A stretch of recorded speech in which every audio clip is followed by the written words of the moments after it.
Le commissariat du Mistral semble plongé dans une accalmie trompeuse, une de ces pauses fragiles qui précèdent souvent les révélations les plus dérangeantes. L'affaire Gaëtan Lenoir, qui paraissait encore récemment close avec la conclusion rassurante d'un suicide, commence à révéler des fissures invisibles, comme si la vérité refusait obstinément de rester enfouie sous une version trop simple pour être honnête. Dans cet environnement où chaque détail compte, Patrick Nebaud adopte une posture prudente, presque instinctive, conscient que les dossiers les plus évidents sont souvent ceux qui dissimulent les manipulations les plus complexes. Face à lui, Jean-Paul Bauer ne partage pas cette distance analytique. Son implication est trop personnelle, trop viscérale pour lui permettre de considérer les choses avec recul. Lorsqu'il évoque Lenoir, il le fait avec une certitude presque brutale, comme pour s'accrocher à une version qui lui permettrait de refermer rapidement cette parenthèse angoissante. L'homme s'est jeté, une lettre a été retrouvée, des aveux ont été posés noir sur blanc, et dans cet enchaînement d'éléments, tout semble cohérent, presque trop cohérent. Pourtant, derrière cette cohérence apparente, Patrick perçoit une dissonance, un détail imperceptible qui ne s'aligne pas avec le reste. Il choisit néanmoins de ne pas contredire immédiatement son collègue, préférant observer, laisser les émotions se déposer avant de confronter les faits. Car il sait que pour Bauer, cette version du suicide n'est pas seulement une conclusion d'enquête, mais aussi un refuge psychologique. Elle signifie que la menace est écartée, que l'homme qui s'en prenait aux jeunes filles ne pourra plus nuire, et surtout que Lucie est désormais hors de danger. Pour un père, cette idée suffit presque à calmer la tempête intérieure, même si elle repose sur une illusion. Dans un tout autre registre, Noémie traverse une tempête bien plus intime, dissimulée derrière un calme de façade. Lorsqu'elle apprend que Lenoir se serait défenestré, son premier réflexe n'est pas la stupeur, mais un relâchement presque imperceptible, comme si un poids immense venait de se détacher de ses épaules. Elle exprime un soulagement sincère, affirmant que cet homme ne pourra plus faire de mal à personne, et derrière cette déclaration se cache une fatigue profonde, accumulée au fil des tensions et des peurs silencieuses. Pourtant, ce soulagement n'est pas totalement pur, car il s'accompagne d'une tension persistante, d'un besoin urgent de tourner la page avant même que celle-ci ne soit réellement refermée. Vadim, qui se tient face à elle, capte immédiatement cette contradiction. Habitué à observer ce qui échappe aux mots, il ne se contente pas de ce discours apparemment logique. Son regard se pose sur les détails, sur ces indices discrets qui trahissent souvent les vérités les plus importantes. C'est ainsi qu'il remarque une égratignure sur le bras de Noémie, une marque anodine en apparence, mais qui, dans le contexte actuel, devient significative. Lorsqu'il l'interroge, la réponse arrive rapidement, presque trop rapidement, comme si elle avait été préparée à l'avance. Noémie explique qu'elle s'est accrochée en fuyant, sans toutefois préciser clairement les circonstances, et cette imprécision crée une zone d'ombre que Vadim ne peut ignorer. Plutôt que d'insister, elle détourne habilement la conversation, évoquant soudain les vacances en Croatie, comme pour ramener l'échange vers un terrain plus léger, plus neutre, où aucune tension ne pourrait subsister. Ce glissement volontaire ne fait que renforcer le doute de Vadim, qui comprend que quelque chose lui échappe encore, mais choisit de ne pas brusquer la situation. Il préfère laisser le temps faire son travail, convaincu que la vérité finit toujours par se révéler d'elle-même. Au commissariat, une décision stratégique vient modifier l'équilibre de l'enquête. Jean-Paul, trop impliqué émotionnellement, ne peut pas mener certains interrogatoires avec l'objectivité nécessaire, et Patrick en est parfaitement conscient. Cette lucidité les pousse à confier l'audition de Lucie à Stanislas, dont la neutralité permettra d'éviter toute influence affective. Cette décision, en apparence rationnelle, marque pourtant un tournant important, car elle place Lucie dans une position délicate où chaque mot prononcé peut avoir des conséquences irréversibles. Lucie, de son côté, se prépare à affronter cette épreuve avec une maturité qui dépasse son âge. Elle sait que cet interrogatoire ne sera pas une simple formalité, mais un moment décisif où elle devra choisir entre la vérité et la protection de ceux qu'elle veut préserver. Lorsqu'elle entre dans la salle, accompagnée de Léa, tout est mis en place pour instaurer un climat de confiance. Stanislas adopte une approche calme, mesurée, évitant toute pression directe afin de favoriser une parole libre. Pourtant, derrière cette apparente bienveillance, la tension est palpable. Chaque question agit comme une mise à l'épreuve, chaque silence devient un espace où la vérité pourrait surgir. Lorsque la photo de Lenoir lui est présentée, une hésitation fugace traverse le regard de Lucie, révélant une reconnaissance qu'elle s'empresse de dissimuler. Elle reprend rapidement le contrôle et affirme ne pas connaître cet homme, une déclaration prononcée avec une assurance maîtrisée, mais dont la rigidité trahit l'effort qu'elle exige. Elle poursuit en expliquant qu'il ne l'a jamais contactée, malgré un instant d'incertitude qui laisse entrevoir une autre version possible. Cette capacité à maintenir son mensonge face à un interrogatoire structuré témoigne d'une détermination forte, mais aussi d'un conflit intérieur profond, car chaque mot prononcé l'éloigne un peu plus de la vérité. Derrière la vitre sans teint, Patrick et Bauer assistent à la scène, chacun avec une lecture différente. Là où Patrick analyse les incohérences et les micro-réactions, Jean-Paul est submergé par une culpabilité grandissante. Il ne voit plus une suspecte potentielle, mais sa fille, prise dans une situation qu'il n'a pas su anticiper. Cette prise de conscience le ronge, l'obligeant à confronter son propre rôle dans ce drame, et à accepter qu'il a peut-être manqué des signes essentiels. Pendant que cette tension se développe au commissariat, d'autres trajectoires se dessinent en parallèle, révélant des fractures plus personnelles. Zoé, confrontée à ses propres incertitudes, exprime son désir d'abandonner ses études de psychologie, non pas pour se réorienter, mais pour rompre totalement avec un parcours qui ne lui correspond plus. Cette décision, radicale, met Ariane face à un dilemme entre compréhension et responsabilité parentale. Elle tente d'ouvrir une alternative, proposant une voie différente qui pourrait canaliser cette envie de changement, mais Zoé reste ferme, affirmant un besoin de rupture plutôt que de transition. Louis, observateur attentif de cette situation, révèle qu'il était déjà au courant des hésitations de Zoé, choisissant de ne pas alerter immédiatement Ariane afin de ne pas alourdir davantage son quotidien.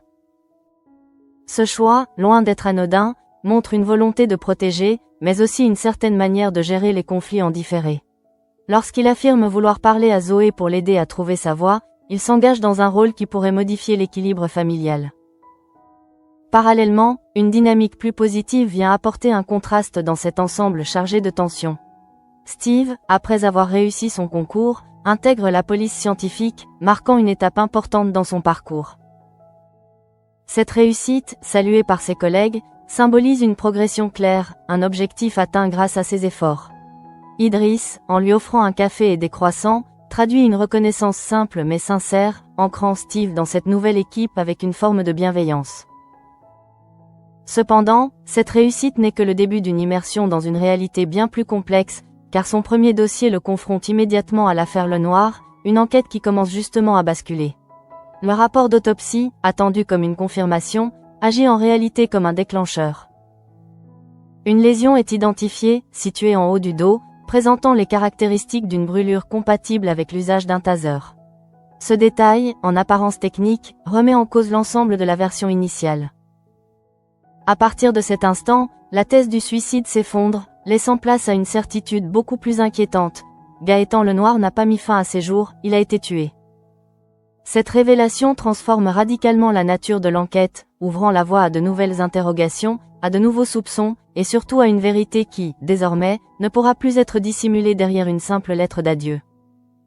La révélation du rapport d'autopsie agit comme une onde de choc silencieuse qui traverse tout le commissariat, modifiant instantanément la perception de chacun face à l'affaire Lenoir. Ce qui, quelques heures auparavant, semblait être une conclusion presque confortable se transforme désormais en un point de départ inquiétant, ouvrant une enquête criminelle dont les implications dépassent largement ce que tous avaient imaginé. Patrick Nebout, en prenant connaissance des résultats, ne manifeste pas de surprise visible, mais son regard se durcit imperceptiblement, comme s'il venait de confirmer une intuition qu'il n'osait pas encore formuler à voix haute. Jean-Paul Bauer, en revanche, encaisse cette information avec une violence intérieure qu'il peine à contenir. L'idée que Lenoir ait été assassiné ne représente pas seulement un rebondissement dans l'enquête, elle implique aussi que le danger n'était pas totalement maîtrisé, que quelque chose leur a échappé, et surtout que Lucie a été plus proche du cœur de cette affaire qu'il ne l'avait envisagé. Cette prise de conscience ravive immédiatement sa culpabilité, déjà bien présente, et la transforme en une inquiétude diffuse, difficile à canaliser. Patrick tente de maintenir une ligne de conduite claire en recentrant les faits.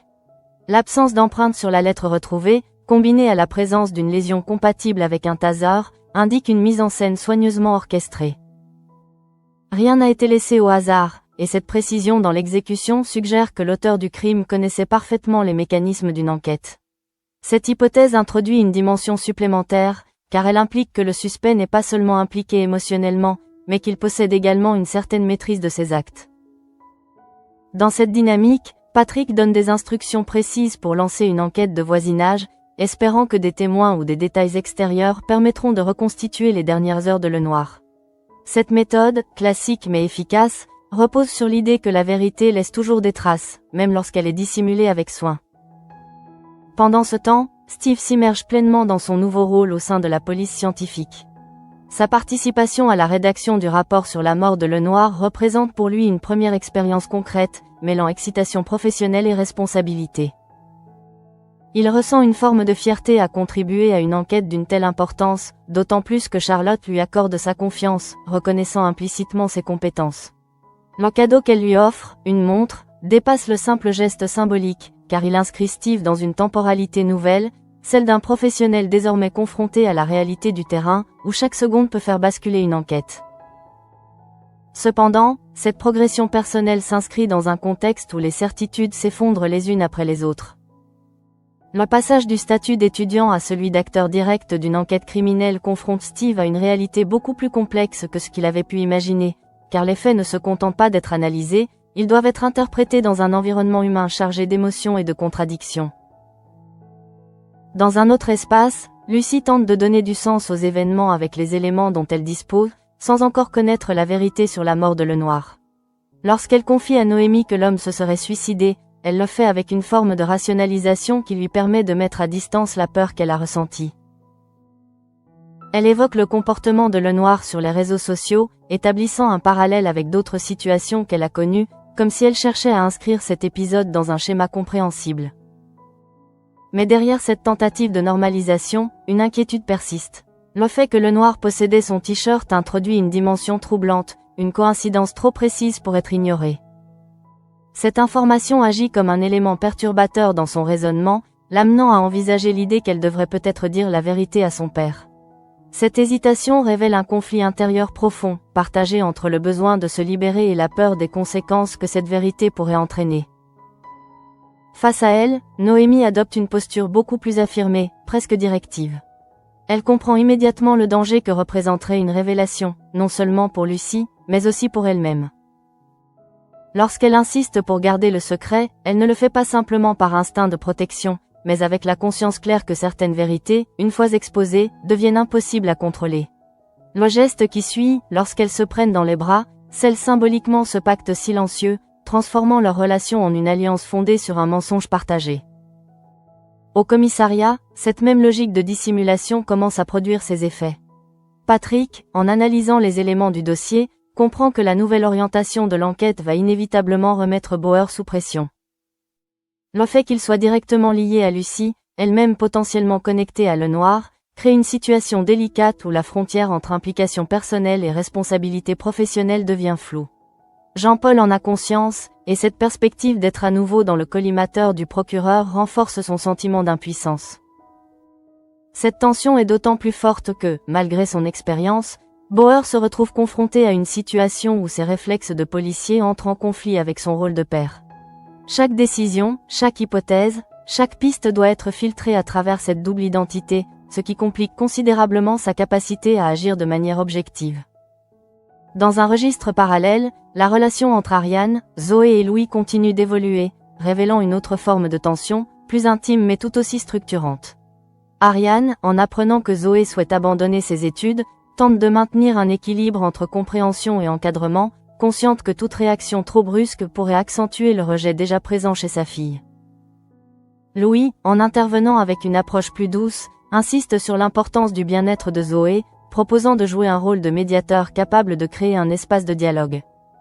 Cette dynamique met en lumière une forme de solidarité familiale atypique, où chacun tente de trouver sa place sans imposer une vision unique, mais elle souligne également les fragilités qui traversent ce groupe, notamment face à des décisions qui engagent l'avenir.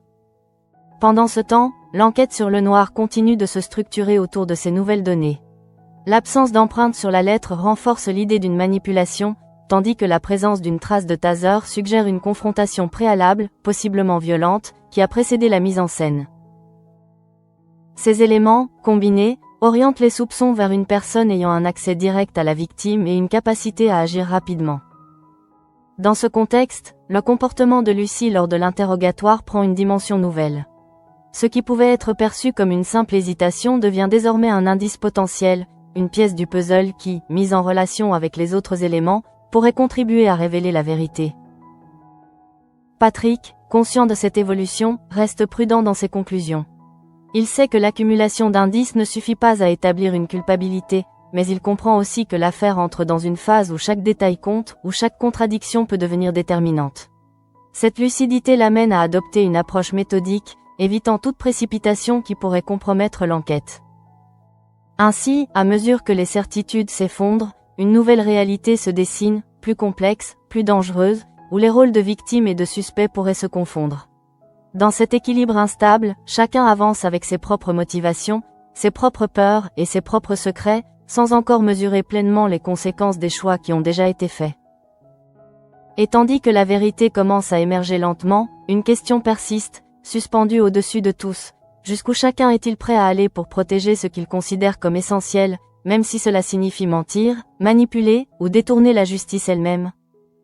À mesure que l'enquête progresse, une tension plus diffuse commence à s'installer entre les différents protagonistes, comme si chacun pressentait que la vérité ne se contenterait pas de rester une simple question judiciaire, mais qu'elle finirait par atteindre des sphères beaucoup plus personnelles. Patrick Nebout, en centralisant les informations issues du rapport d'autopsie et des premiers retours de terrain, adopte une posture de plus en plus analytique, cherchant à reconstruire une chronologie précise des événements qui ont conduit à la mort de Gaëtan Lenoir. Ce travail minutieux, presque chirurgical, révèle peu à peu des incohérences qui fragilisent définitivement la thèse du suicide. Dans cette reconstitution, un élément attire particulièrement son attention, la rapidité avec laquelle la scène a été maquillée. L'absence d'empreinte sur la lettre, combinée à la précision du geste ayant neutralisé la victime, indique une action réfléchie, exécutée dans un laps de temps très court. Cela implique non seulement une certaine maîtrise, mais aussi une proximité immédiate avec Lenoir au moment des faits. Ce détail, en apparence technique, commence à orienter l'enquête vers un cercle restreint de personnes, réduisant progressivement le champ des possibles. Pendant ce temps, Jean-Paul Bauer se retrouve pris dans une spirale intérieure dont il ne parvient plus à s'extraire. L'idée que sa propre fille ait pu être en contact direct avec un homme désormais identifié comme victime d'un meurtre le place dans une position intenable.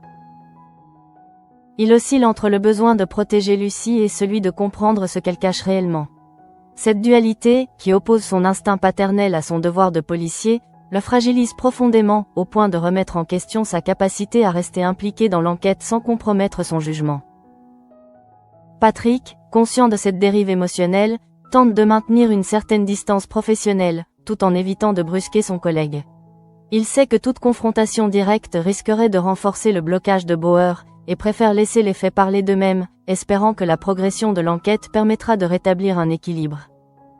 Dans un autre espace, Lucie et Noémie continuent de porter le poids de leur secret, un poids qui, à mesure que l'enquête avance, devient de plus en plus difficile à dissimuler.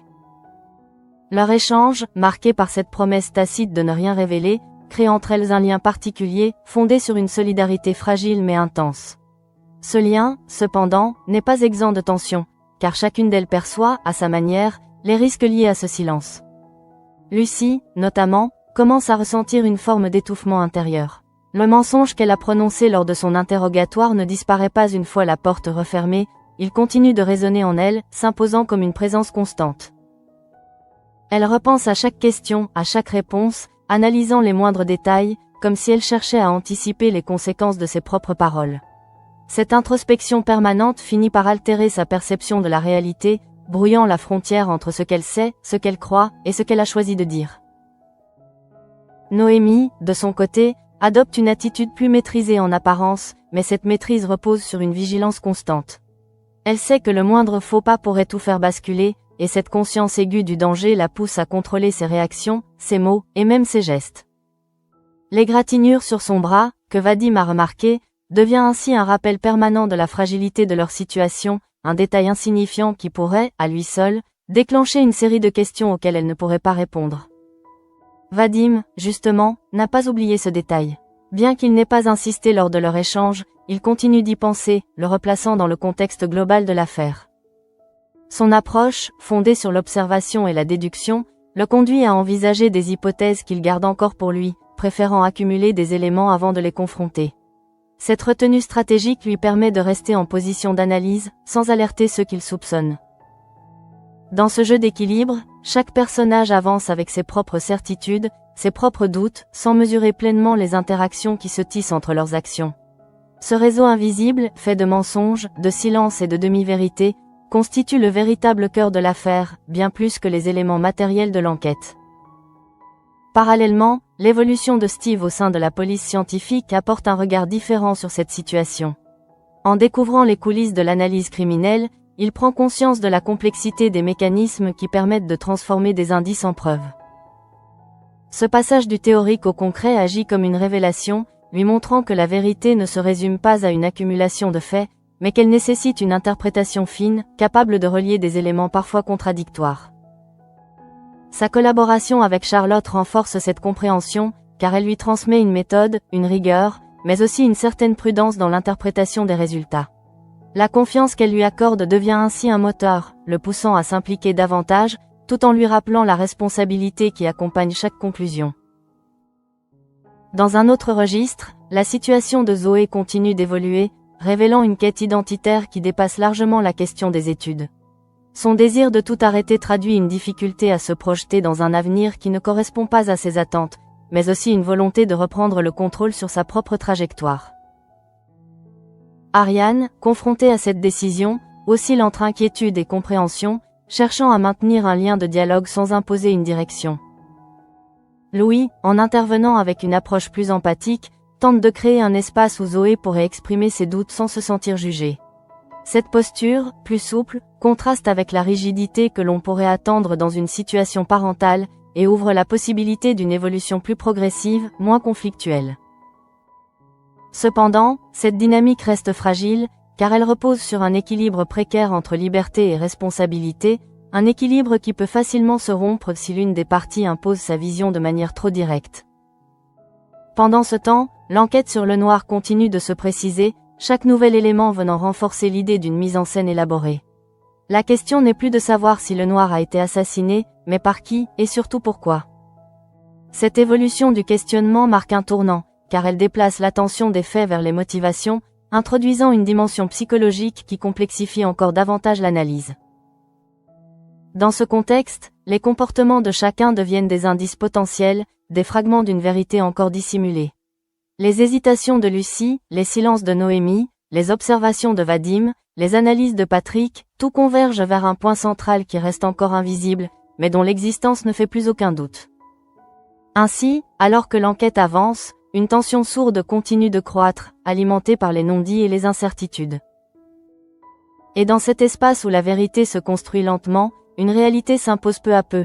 Ce n'est pas seulement un meurtre qui est en train d'être élucidé, mais un enchevêtrement de décisions, de peur et de loyauté qui, une fois révélé, pourrait bouleverser bien plus que l'issue de cette affaire.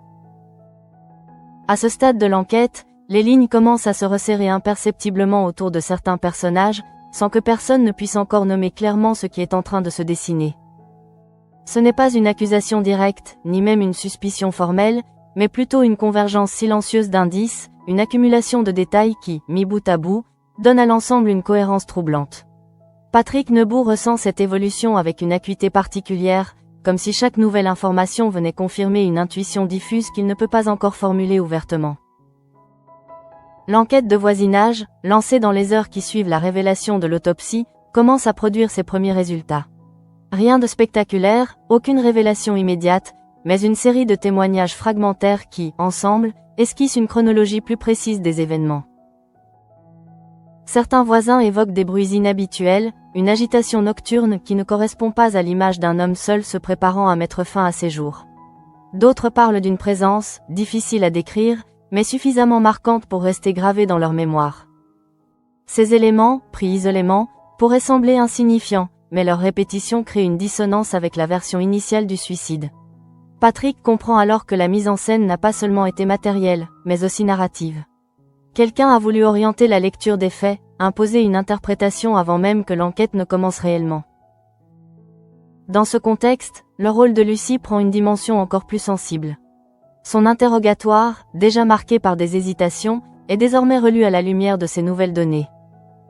Chaque détail, chaque micro-réaction, chaque silence est réévalué, non plus comme une simple manifestation de stress, mais comme un possible indice d'implication indirecte. Patrick ne saute pas aux conclusions, mais il ne peut ignorer cette évolution. Jean-Paul Bauer, quant à lui, perçoit ce changement de regard sans qu'il soit nécessaire de le verbaliser. Il sent que l'enquête se rapproche dangereusement de sa sphère personnelle, et cette proximité agit comme une pression constante, difficile à contenir.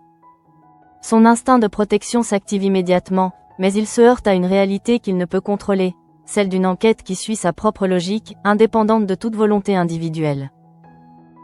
Cette situation crée chez lui une tension intérieure croissante, un mélange de défiance et de peur qu'il peine à exprimer. Il veut croire en l'innocence de sa fille, mais il commence à comprendre que croire ne suffira pas. Il lui faudra peut-être accepter des vérités qu'il n'est pas prêt à entendre. Dans un autre registre, Vadim poursuit son propre cheminement, plus discret, mais tout aussi déterminant.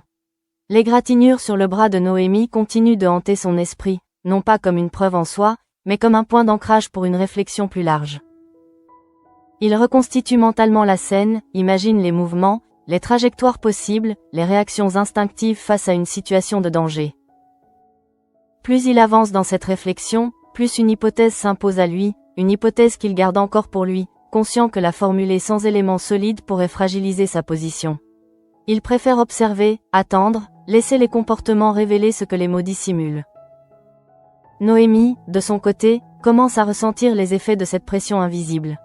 Elle perçoit le regard de Vadim, cette attention discrète mais persistante qui semble chercher à percer ses défenses. Cette sensation d'être observée, analysée, la pousse à redoubler de vigilance, à contrôler chaque détail de son comportement. Mais cette maîtrise constante a un coût, car elle exige une concentration permanente qui finit par l'épuiser.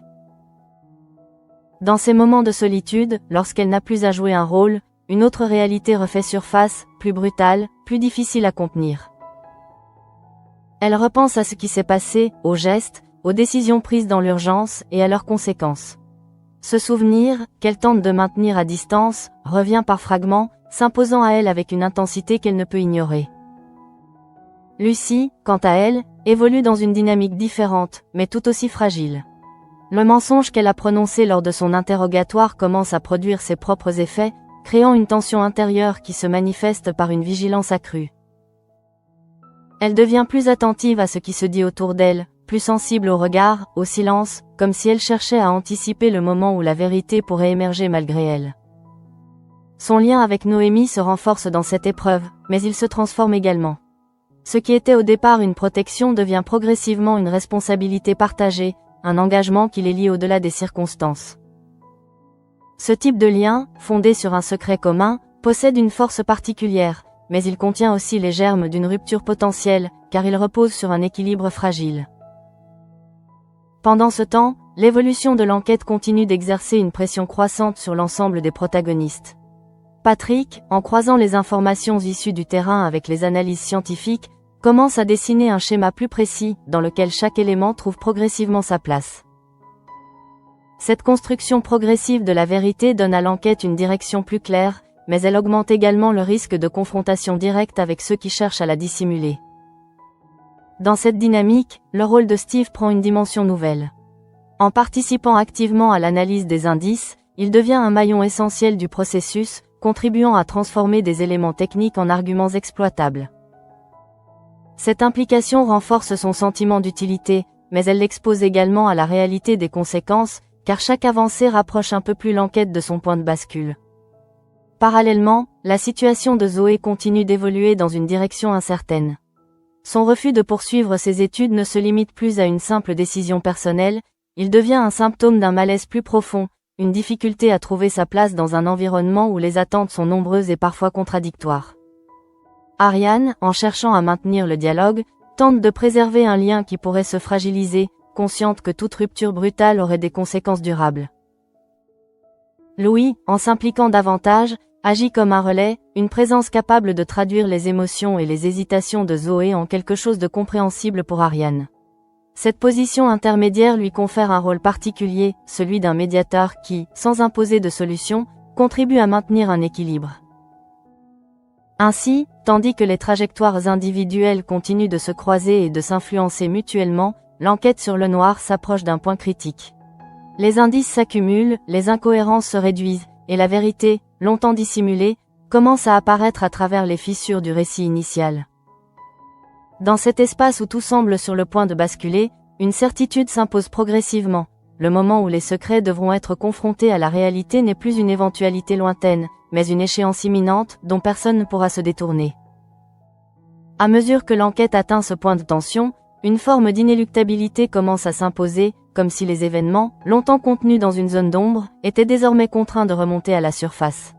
Ce n'est plus seulement une question de preuve ou de déduction, mais un processus presque organique où chaque silence, chaque mensonge, chaque hésitation contribue à faire émerger une vérité que plus personne ne pourra ignorer. Patrick Nebout, en observant l'ensemble de ces éléments, ressent cette progression avec une lucidité froide, conscient que l'enquête s'approche d'un moment charnière où les faits ne pourront plus être dissociés des responsabilités humaines. Dans ce contexte, la position de Jean-Paul Bauer devient de plus en plus difficile à soutenir. Il comprend que le cercle de l'enquête se resserre, non pas de manière arbitraire, mais à travers une logique implacable qui ne laisse que peu de place à l'interprétation. Chaque nouvelle information, chaque détail analysé semble rapprocher l'affaire de sa sphère personnelle, et cette proximité agit comme une pression constante qui fragilise son équilibre. Il tente de se raccrocher à une forme de rationalité, de se convaincre que les faits finiront par innocenter ceux qu'il veut protéger, mais au fond de lui, un doute s'installe, insidieux, impossible à ignorer. Patrick, de son côté, continue d'avancer avec méthode, évitant toute précipitation qui pourrait compromettre la solidité de l'enquête. Il sait que les indices, pris isolément, ne suffisent pas à établir une vérité judiciaire, mais leur accumulation crée une cohérence qui ne peut être ignorée. Cette cohérence, encore fragile, commence pourtant à dessiner une trajectoire claire, dans laquelle certains comportements prennent une signification nouvelle. Les hésitations de Lucie, les réactions de Noémie, les observations de Vadim, tout converge vers un point central qui reste encore implicite, mais dont l'existence devient de plus en plus évidente. Lucie, quant à elle, se retrouve au cœur d'un conflit intérieur dont elle ne maîtrise plus les contours. Le mensonge qu'elle a prononcé ne lui offre pas la protection qu'elle espérait, il agit au contraire comme un facteur de tension supplémentaire, créant une distance entre ce qu'elle ressent et ce qu'elle exprime. Elle repense sans cesse à ce moment précis où elle a choisi de nier, à cette fraction de seconde où la vérité aurait pu émerger, et à la décision qu'elle a prise de la retenir. Cette mémoire, loin de s'effacer, s'impose à elle avec une intensité croissante, rendant chaque interaction plus difficile, chaque regard plus lourd de sens. Dans ses échanges avec Noémie, cette tension devient palpable, même si aucune des deux ne la formule explicitement. Leur pacte, scellé dans un moment de peur et de solidarité, commence à révéler ses limites, car il repose sur une équation instable où chacune dépend du silence de l'autre. Cette dépendance crée une forme de lien, mais aussi une fragilité, car elle implique que la moindre fissure pourrait entraîner l'effondrement de l'ensemble. Noémie, de son côté, lutte pour maintenir le contrôle, mais cette maîtrise devient de plus en plus difficile à soutenir. Les souvenirs de ce qui s'est réellement passé ne disparaissent pas, ils s'imposent par fragments, perturbant son équilibre et rendant chaque instant de normalité artificielle. Elle sait que la situation ne pourra pas rester figée indéfiniment, que l'enquête finira par atteindre un point où les explications devront être données, et cette perspective agit comme une menace constante. Vadim, fidèle à son approche, continue d'observer sans intervenir directement. Il perçoit les tensions, les incohérences, les non-dits, et les intègre dans une réflexion globale qui se précise peu à peu. Son intuition le guide vers une compréhension plus profonde de la situation, mais il choisit de ne pas révéler immédiatement ses conclusions, préférant attendre le moment où elles pourront être soutenues par des éléments concrets. Cette patience, qui pourrait être perçue comme de l'inaction, constitue en réalité une stratégie, car elle lui permet de conserver une position d'analyse sans alerter ceux qui l'observent. Pendant ce temps, l'enquête continue de progresser sur un plan plus technique, chaque élément venant renforcer la cohérence de l'ensemble.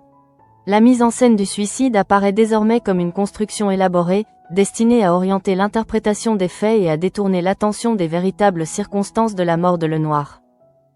Cette prise de conscience modifie profondément la dynamique de l'enquête, car elle implique une intention claire, une volonté de dissimulation qui ne peut être attribuée au hasard.